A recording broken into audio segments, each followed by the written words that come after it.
Welcome back to the home video vlog. This is where I share what I've been watching recently, what's next for the channel, and any updates to my collection. I actually have a lot to share with you this week. I've been watching quite a few movies and TV shows this week, and I have multiple movies I would highly recommend, so let's jump right into it. First of all, I watched the new Godzilla Kong, the new Empire movie, and you can see my full review of that movie linked above here.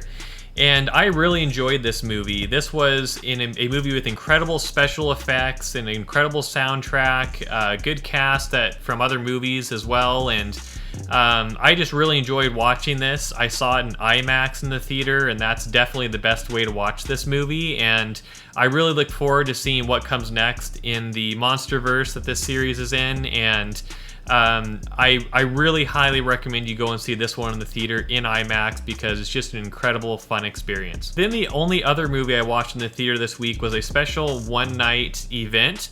It was for the new movie Nickelback, Hate to Love. So this was kind of a documentary about the rock band Nickelback, and they're obviously a very kind of divisive band that people either love or hate.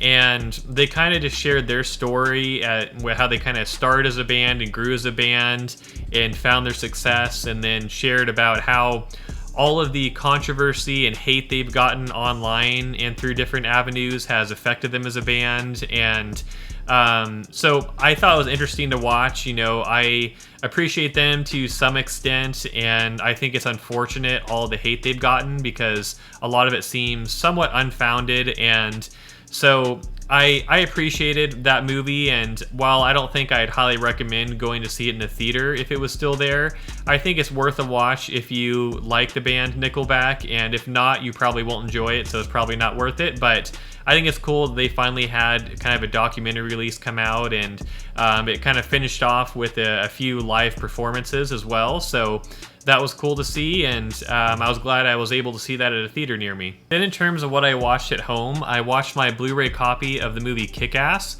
That was a really fun movie to watch again. It's been years since I've seen that one, and it has a great cast, and it's just a great action comedy teen movie, and it seems pretty unique too. You know, it doesn't just follow like a set superhero formula like a lot of movies.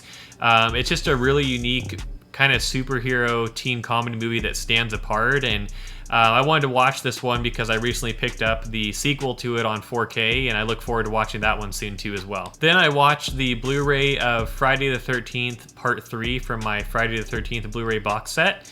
And this movie was interesting because I felt like the plot for this movie was a little better than the first two, and it kind of had better pacing than the first two, but at the same time this movie was meant to be 3D, and so therefore watching the non-3D version, it had a lot of scenes that were filmed in kind of an odd way, and a lot of parts of it seemed kind of blurry, and so that was kind of hard to watch. But I do think that there's aspects of this movie that I liked better than the earlier two releases in the franchise, so I was happy to see that and happy to continue watching that series. Then a movie I was really impressed with that I watched at home is I watched the Blu-ray for the original Lost Boys movie.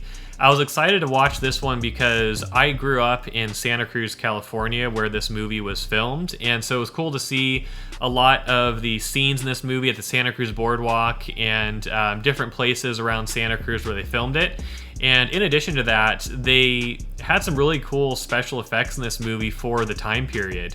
I thought like when some of the characters turn into their vampire form, their faces looked really cool, and I thought that just the overall story here was really fun and engaging, and I really enjoyed that movie. And I know they made some sequels to it, which I've heard aren't as good, but I think that's a really great cult classic kind of movie that I'll definitely be keeping in my collection for a long time. Lastly, my wife and I started watching the Barbie movie on Max, the streaming service, and I have to say, you know, we didn't finish that movie because we just really couldn't get into it. I think that movie caters toward a very specific audience, and I can appreciate, you know, how that movie was made and some of the visuals in that movie and its filming style. It was pretty cool, but I just had a hard time, you know, relating to it and enjoying it to where neither me or my wife really wanted to finish watching it. So we started watching it, wanted to give it a try because of its popularity, but ultimately decided that one wasn't for us. Then I've been continuing to watch 2 different TV series.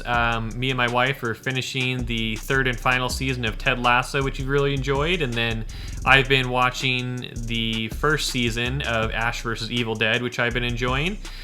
So those are kind of the shows I'm working through right now before I move on to another show in the Walking Dead series, most likely, but I've been enjoying both of those, and they're both shows I'd recommend. So in terms of what's next for the channel now, in this next week, I'm going to be releasing more content where I talk about physical media collecting and kind of advice for physical media collecting, whereas last week I focused a little bit more on my actual collection. This next week will be more focused on kind of helping you develop your own physical media collection and kind of discussing what we're seeing in physical media collecting as a whole right now as a hobby and something that people are interested in. I'll also be releasing another 4K Arrow release review this week, so stay tuned for that to find out what movie that will be for. And also just stay tuned on the channel to see what my upcoming releases will be. I have some more surprises in store coming soon, and I really enjoy all the engagement we've had in the comments on my videos lately and in the community section. And if you haven't already, make sure you hit the subscribe button down below to not miss any of my updates. And if you enjoyed this latest vlog video, hit the like button, and I'll see you in the next video. Thanks for watching.